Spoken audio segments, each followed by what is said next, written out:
ঠাকুরের রাতুল চরণে প্রণাম জানিয়ে, আরাধ্যা জগৎজননী বড় মায়ের রাতুল চরণে প্রণাম জানিয়ে, পরম পূজ্য পাদবর্দার চরণে প্রণাম জানিয়ে, পূজনীয় আচার্যদেবের চরণে প্রণাম জানিয়ে সকলকে আনন্দিত জয়গুরু বলে আলোচনা প্রসঙ্গে দ্বিতীয় খণ্ডে 26শে অঘ্রাণ 1348 সাল বৃহস্পতিবার বেনুবনে পাখির কাকলি অনাগত প্রভাতের আগমনী ঘোষণা করে, আর সুপ্তিমগ্ন আশ্রমবাসীগণ চকিতে জেগে ওঠে।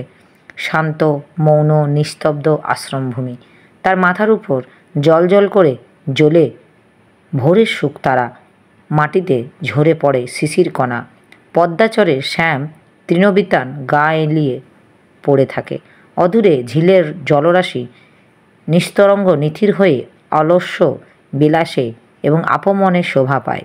গরুগুলি, কুকুরগুলি তারাও শুয়ে শুয়ে ঘুমায়। কারো কোনো তাড়া নেই, কোনো তরা কাল যেন অফুরন্ত প্রত্যেকের হাতেই।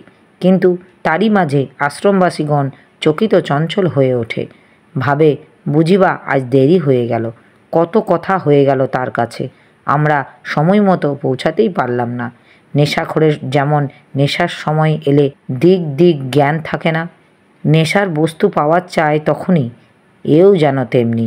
একজন মানুষের জন্য নেশা, তাকে দেখতে ভালো লাগে, শুনতে ভালো লাগে, তার জন্য কষ্ট সয়েও আরাম লাগে। এই জাদু মানুষটি মধুর স্পর্শ না হলে প্রাণ সবারই উপবাসী থাকে, ভালো লাগে না কারো কিছু, তাই ছুটে আসে, তাকে দেখে, তাকে শোনে, তার মৌতাত জমে ওঠে। প্রশ্ন: স্বপ্নের ভিতরে আমাদের নিরুদ্ধ গ্রন্থগুলি আত্মপ্রকাশ করে বলে শুনেছি, কিন্তু স্বপ্নের সবটাই কি তাই? এই স্বপ্নদৃষ্টি সব ব্যাপারেই তো যুক্তিযুক্ত ব্যাখ্যা খুঁজে পাওয়া যায় না। শ্রী ঠাকুর: মস্তিষ্কে যে ইচ্ছা, চিন্তা, কল্পনা ও স্মৃতির ছাপ থাকে, তাই স্বপ্ন আকারে দেখা দেয়। আমাদের অপূর্ণ বহু ইচ্ছা স্বপ্নের মধ্যে দিয়ে তৃপ্তির সন্ধান খোঁজে, জোড়াতালি দিয়ে চিন্তামাফিক নানাভাবে হাজির হয়। এই জীবনের অভিজ্ঞতার মধ্যে নেই এমন কত জিনিসও স্বপ্নের মধ্যে দেখা যায়। আমাদের মাথাটা হলো চিত্রগুপ্তের খাতা, অনন্ত জীবনের ইতিহাস লেখা আছে ওর পাতায় পাতায়। এমন ধ্যানের সাহায্যে মস্তিষ্কের কোষগুলি যদি উপযুক্তভাবে জাগ্রত করে তোলা যায়, পূর্ব জীবনের অনেক কিছু স্মৃতি স্বপ্ন ও জাগ্রত অবস্থায় ধরা দিতে পারে। আমাদের মন যখন যে ভাবভূমিতে থাকে, সাধারণত তখনই তৎজাতীয় স্বপ্ন দেখা যায়। স্বপ্নে যে কেবল অতীতকে দেখা যায় তা নয়, ভবিষ্যৎকেও জানা যায়। কোন আত্মা এসে ভবিষ্যৎ সম্বন্ধে সাবধান করে দিয়ে গেল, একই স্বপ্ন কয়েকজন দেখছে এমনতর দেখা যায়।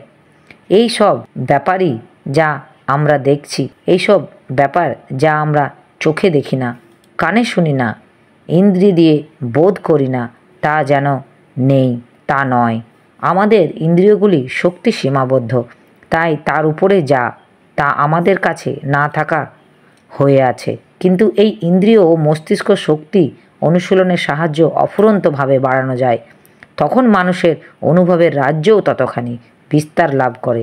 তখন একটা মানুষের বাহে প্রস্রাব দেখেও হয়তো তার চরিত্র ও চেহারা পর্যন্ত বলে দিতে পারবে। আমি একবার ছেলেবেলায় একজনের গু পাড়িয়েছিলাম। পাড়া দিয়েই মনে হলো এ ভাষার গু পাড়া। দেওয়ার সঙ্গে সঙ্গে যে হেগেছে, তার চাল, চরিত্র, চেহারা, প্রকৃতি সবই যেন আমার চোখের সামনে ভেসে উঠল। আমি নির্ঘাত বুঝলাম কে হেগেছে। কার কাছে এসে জিজ্ঞাসা করতে সে হাসতে হাসতে বলল, তুই আবার ওখানে গিয়েছিলি কেন? প্রশ্ন: আমাদের নিরুদ্ধ গ্রন্থগুলি নিরসন ও সমাধানের উপায় কী? শ্রী ঠাকুর: উপায় ওই ইষ্টস্বার্থ প্রতিষ্ঠা, আকুতি।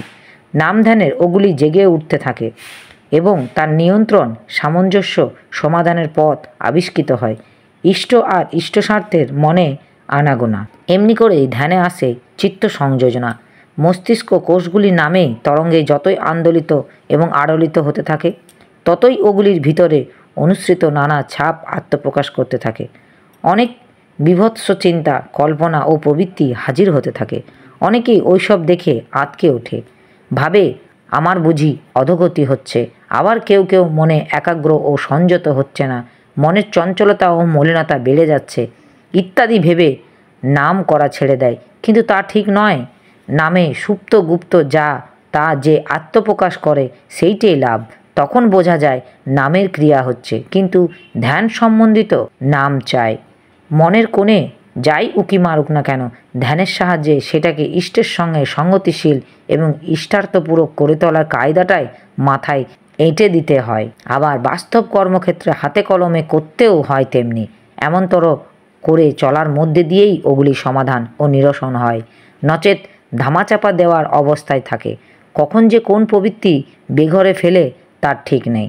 শরদ্দা: ধরুন নাম ধ্যানের সময় একটা জঘন্য চিন্তা আমার মাথায় এলো, তখন কি করব? শেষে ঠাকুর: অস্থিবৃদ্ধির বিরোধী যা ইষ্টস্বার্থ প্রতিষ্ঠার প্রতিকূল যা, তাকেই বলে জঘন্য। এখন আপনার কাছে যা জঘন্য আছে তাকেই আপনি সুষ্ঠু ও সুন্দর করে তুলতে পারেন, যদি তাকে অস্থিবৃদ্ধির অনুক এবং ইষ্টস্বার্থ প্রতিষ্ঠার সহায়ক করে তুলতে পারেন। ধরুন কোনো ছেলে মেয়ের প্রতি অবাঞ্ছিত অনুরাগ আছে আপনার, এবং এটা আপনার মনের তলায় চাপা আছে। নাম ধ্যানের সময় সেই চিন্তাটি ভেসে উঠল, তখন ওই চিন্তার অস্থির হয়ে আপনি ওটাকে যতই তাড়াতে চেষ্টা করছেন, ততই যেন ওটা আপনাকে পেয়ে বসেছে। কিন্তু তখন যদি আপনি চিন্তা করেন, আমি যদি ভালোবাসি কাউকে, তার ভালো হয়, তাই তো আমার করণীয়।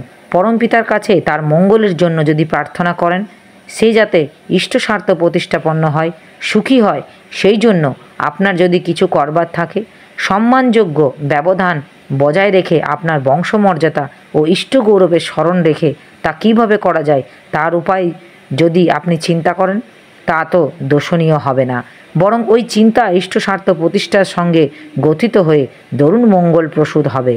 একেই বলে নিয়ন্ত্রণ, সামঞ্জস্য ও সমাধান। সমাধান শুধু মাথায় আসলেই হবে না, তাকে কাজের মধ্যে দিয়ে বাস্তবতায় রূপ দিতে হবে। ধরুন একজনের প্রতি গভীর বিদ্বেষভাব পোষণ করেন, ধ্যানের সময় ওই চিন্তা আপনাকে পীড়া দিচ্ছে। আপনি হয়তো ধ্যানে বসে ঠিক করলেন তার সঙ্গে এরূপ থেকে বন্ধুর মতো মিশবেন। আজই তার বাড়িতে যাব, আমার গাছের একটা লাউ হাতে করে নিয়ে তার ছেলেপুলের জন্য কিছু চীনাবাদাম নিয়ে যাব।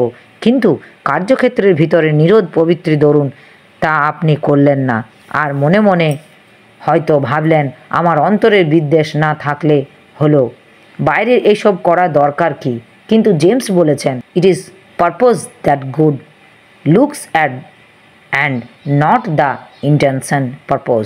এর বিপত্তিগত অর্থ হলো সেট ফোর্থ, অর্থাৎ কী উদ্দেশ্যে নিয়ে কী কাজের মধ্যে দিয়ে তুমি নিজেকে ন্যস্ত করছো সেইটে হলো কথা। তোমার অলস ইচ্ছার কোনো দাম নেই। প্রফুল্ল: নাম ধ্যানের সময় চঞ্চল মনের পেছনে যদি ছুটতে হয়, তাহলে চঞ্চলতা বেড়েই যাবে, মন আর স্থির হবে না। শেষে ঠাকুর: তুমি তো মনের পেছনে ছুটবে না, ছুটবে ইষ্টের পাছে। তোমার যা আছে তাই নিয়ে তোমার ভালো মন্দ সব কিছুকে ইষ্টের হাতিয়ার করে নিতে হবে। ইষ্টকে কেন্দ্র করে তোমার ভালো মন্দ সব কিছুকে নবীনভাবে বিনায়িত করে তুলতে হবে। এই যদি না করো, তবে অখণ্ড ব্যক্তিত্ব গড়ে উঠবে না। তোমার তথাকথিত ভালোটাকে যদি ইষ্টের কাজে লাগাতে পারো, তথাকথিত মন্দটাকে বা লাগাতে পারবে না কেন? সব প্রবৃত্তি যে তার কাজে লাগানো যায়, আর এই লাগানোটাই ধর্ম। জীবনের ক্ষেত্রে সব প্রবৃত্তির উপযোগিতা আছে, যদি তা ধর্মানুগ হয়, ইষ্টানুগ হয়, তবে যেটাকে ছেঁটে কেটে বাদ দেবে সেইটাই সেবা সুফল থেকে ততখানি বঞ্চিত হবে।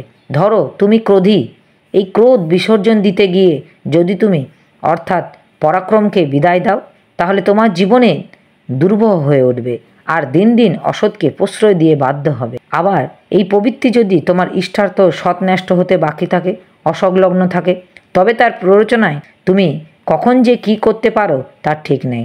অমন্তর বিচ্ছিন্ন জীবন কখনোই নির্ভরযোগ্য নয়। চঞ্চলতা হলে মনের ধর্ম, চঞ্চলতা লাখ বাড়ুক তাতে ক্ষতি নেই, যদি তা ইষ্টার্থে হয়। বিভিন্ন প্রকারের চঞ্চলতা যখন ইষ্টার্থী হয়ে আসে, তখনই আসে স্থৈর্য, তখনই আসে সাম্যভাব, অর্থাৎ তখন লাখ কর্ম ও দায়িত্বের মধ্যেও আমরা দিশেহারা হই না কেন, সবটাই সুসামঞ্জস্যের অম্বিত করে তোলা শক্তি গজায় অসীম। আর এটা ঠিক কথা, মানুষ যতই ইষ্টময় হয়ে উঠতে থাকুক, ততই তার শরীর মনের আবন্তর বিক্ষেপ এবং বিশৃঙ্খলা স্তিমিত হয়ে আসতে থাকে। উত্তাল কর্মচঞ্চলের মধ্যেও সে গভীর প্রশান্তি অনুভব করে। তথাকথিত ভালো মন্দের দ্বারা সে বড় একটা আবিষ্ট হয় না, সাক্ষীস্বরূপ সবই দেখে যায়। এবং নিয়ন্ত্রণ, সামঞ্জস্য, সমাধান, বিনিয়োগ, প্রত্যাহার, উপেক্ষা বা তিতিক্ষা যেখানে যেমন প্রয়োজন তাই করে চলো। জীবনকে নিয়ে সে তখন আর বিব্রত বোধ করে না। তাই বলে যোগ্য কর্মস্যু কৌলম, এই যুক্ত যে তার জীবনের বৈচিত্র্যের অভাব থাকে না।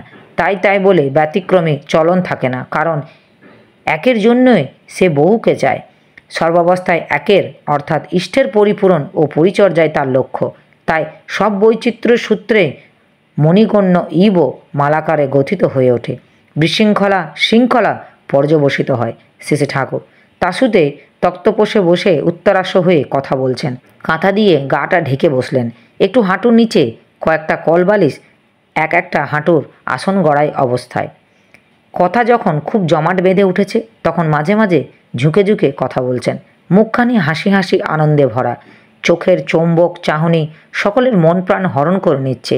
সেই চোখে আছে করুণা, আছে মমতা, আছে আশ্বাস, আছে ভরসা, আছে উদ্দীপনা, আছে আপনকার আত্মীয়তা, আছে সুখে দুঃখে বিপদ আপদে সর্বাবস্থায় একান্ত নির্ভরযোগ্য পরম স্নেহাশ্রয়। তক্তপোষে চারিপাশে ঘিরে ভিতরে বাইরে দাদা ও মায়েরা বসে অনিমিষ নয়নে ভক্তি এবং আপ্লুত চিত্রে তার সেই চেতনালোভন মনোহর রূপ দেখছেন এবং মন্ত্রমুগ্ধবৎ তার আলাপন শুনছেন। শাবক চিত্তে আনন্দে বেদনার বিগলিত হয়ে উঠছেন। তাকে পেয়ে আনন্দ, আবার তাকে পেয়ে তার মন মতো হয়ে উঠতে না পারার বেদনা। মিলন ও বিরহ, আনন্দ ও বেদনা যেন গাঁট ছাড়া বেঁধে আছে মানুষের জীবনে। উপস্থিত সবাই উচ্ছ্বাসহীন স্বল্প তরঙ্গ চেতনার সর্বাঙ্গ ব্যাপে ছড়িয়ে পড়েছে তার এক গভীর প্রশান্তি এবং দানা বাঁধা অনুভবযোগ্য বাস্তব সার্থকতা বোধ।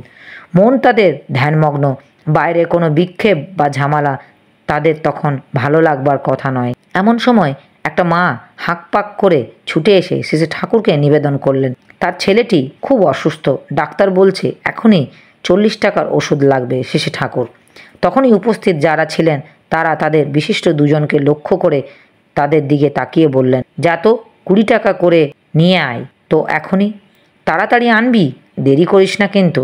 তাই বলে ধার করবি না বা ধাপ্পা দিয়ে আনবি না, মানুষকে খুশি করে নিয়ে আসবি। যাদের টাকা নিয়ে আসতে বললেন তারা যেন শেষে ঠাকুরের সঙ্গ সুখ ত্যাগ করে এবং নিজেদের ভাবমুক্ত আমেজটা নষ্ট করে তখনই যেতে খানিকটা অস্বস্তি বোধ করছিলেন। শেষে ঠাকুর তাই লক্ষ্য করে বললেন, আমার কাছে বসে লাখ ধর্মকথা শোনো, তাতে কিছুই হবে না যদি আমি যা বলি তাই না করো। বলতেই যদি করো সেই সব থেকে ভালো, না বলতে কাজ বুঝিয়া করিবে সেই সে সেবকের নাম। সেবক হইয়া কহিলে না করে তাহার করম বাম। আমাকে যদি ভালোবাসো তবে আমার দায়িত্বগুলো তোমাদের মাথায় নাও, আর আমার দায়িত্ব বলে নয়, এই তোমাদেরও প্রত্যেকেরই দায়িত্ব। মনে রেখো, তোমরা তোমাদের পারিপার্শ্বিককে কাউকে পড়তে দিবে না। পরিবেশকে সুস্থ, সমর্থ এবং বর্ধনমুক্ত করে রাখা মানেই নিজের স্বার্থ অক্ষুণ্ণ রাখা। তোমার ভালো থাকা একলা তোমার হাতে নেই, এর অনেকখানি রয়েছে পরিবেশের হাতে। তাই পরিবেশকে সব দিক থেকে ভালো এবং উন্নত করে তোলা তোমার আত্মসংরক্ষণে নিত্যকর্মের অঙ্গীভূত। এই যদি না করো তবে ধর্ম হবে না, অর্থাৎ বাঁচা বাড়ার পথে চলা হবে না, বিন্যাস বিভূত্ব লাভ করা যাবে না। তবে এইসব কিছু করা চাই সুকেন্দ্রিক হয়ে, ইষ্টস্বার্থ প্রতিষ্ঠামুখর হয়ে। তাই ধর্ম, নচেত ইষ্টের সঙ্গে সঙ্গতি নেই। খুব সেবা করে বেড়াচ্ছ কিন্তু পবিত্রির সেবা, আবার পরের জন্য খুব করি, নিজের দিকে মোটেই খেয়াল নেই, নিজেকে বিপন্ন বিধ্বস্ত করে তুলছি, তারও কোনো মানে হয় না। আমাকে নিজেকে সুস্থ রাখতে হবে, সক্রিয় রাখতে হবে, চলনশীল রাখতে হবে। আমি নিজে ঠিক না থাকি তবে ইষ্টার্থ সেবা করব কিভাবে? মনে রাখতে হবে আমার এই জীবনও আমার ইষ্টের, তাই একে অভিহিতভাবে নিপীড়িত করার অধিকার আমার নেই। কথাগুলি শেষে ঠাকুর খুব আবেগের সঙ্গে বললেন। দাদা দুটি লজ্জিত হয়ে ভিক্ষায় বেরিয়ে গেলেন। শেষে ঠাকুর পুনরায় ওই মাকে জিজ্ঞাসা করলেন, তোর ছাওয়ালের কি অসুখ, কে দেখেছে? উক্ত মা, জ্বর, বুকে পিঠে বেদনা, হয়তো নিউমোনিয়া হতে পারে। প্যারিদা দেখছেন, আমাকে কিছু বলেননি, শুধু তাড়াতাড়ি টাকা জোগাড়ের কথা বলেছেন। শেষে ঠাকুর, এই ঠান্ডায় নিউমোনিয়া হয়ে থাকলে খুব সাবধান, কোনো মতে ঠান্ডা যেন না লাগে, আর বেশি নড়াচড়া করতে দিবি না। বেড প্যানের ঘরেই যেন পায়খানা করে, অন্য ছেলেপুলেদের রোগীর কাছে যেতে দিবি না। আর তুই নিজে যদি সেবা শুশ্রূষা করিস, সুস্থ যারা তাদের রান্নাবান্না ও পরিবেশন তোর না করাই ভালো। আর ঠান্ডা ঠেকাতে গিয়ে ঘরের হাওয়া চলাচলের ব্যবস্থা যেন নষ্ট করিস না। উক্তমা আচ্ছা শ্রী ঠাকুর, তাহলে তুই এখন যা, ওরা আসলে আমি পাঠিয়ে দেবনে। মাটি আশ্বস্ত হয়ে বিদায় নিলেন। আবার আলাপ আলোচনায় শুরু হলো।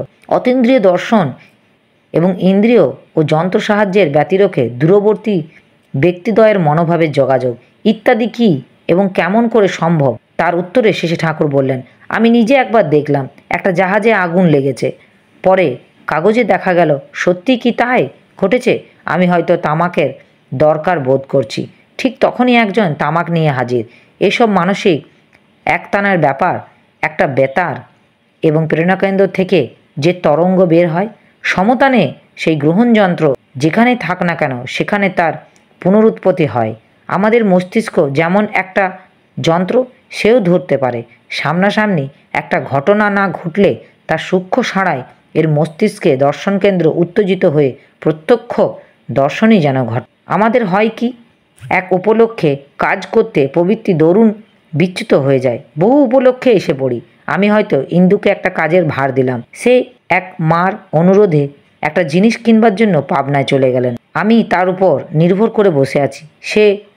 সে করলো অন্যরকম। এমন করে ভালো অভিপ্রায় থাকা সত্ত্বেও কর্ম কপট হয়ে পড়ে। তুমি একটা কাজের ভার নিয়ে তা করতে গিয়ে রাস্তায় বাধ্যবাধকতায় জড়িয়ে পড়লে, কোনোটাই ঠিকভাবে করতে পারলে না, দায়িত্বহীন বলে কথার খেলাপ করলে, ভূতের মতো ঘুরলে, কিন্তু কোনো ফায়দা হলো না। আমি আর কি করব? আমি ততই নিষ্ঠুর হতে পারি না। তুমি নিজেই হয়তো তোমার কাজ সমর্থন করার জন্য আমার কাছে কত কথা বলছো, আমার তারিফ চাচ্ছ। তোমার দিকে চেয়ে তখন আমি তোমার এই প্রবৃত্তি পোষণই দিতে হলো। বললাম, চেষ্টা তো করছিস, তুই আর কি করবি? তুমি খুশি হয়ে গেলে, গম্ভীর কণ্ঠে বললে, এতে তোমার কি হলো? তুমি কি অহেল্লা হয়ে চললে, পাষাণ হয়ে গেলে? নিজের দোষের উপর গুরুত্ব সম্বন্ধে এতটুকু বোধও তোমার রইল না। খাঁটি কথাটি বলতে গেলে তুমি আঁতকে উঠবে, কিন্তু বাস্তবে তোমার কর্ম কপট কৃতঘ্ন হলো। আবার তোমার করা দিয়ে ছাড়া তোমার বিচার করার পথ নেই। তাই বলে নিষ্ক্রিয় এবং সদভিপ্রায় দিয়েই নরকের পথ এবং মর্মখচিত এইভাবে যদি চলতে থাকো, নিজেদের চলনা যদি না বদলাও, তবে তার ফল যা আসবে তাও আসবে। কতগুলি অসংহত এবং অনিয়ন্ত্রিত অভিজ্ঞতা বিচ্ছিন্ন দলা ছাড়া আর কিছুই পাবে না। চলার পথে পাকে পাকে নানা অসংলগ্নতা এবং জড়িয়ে যাবে।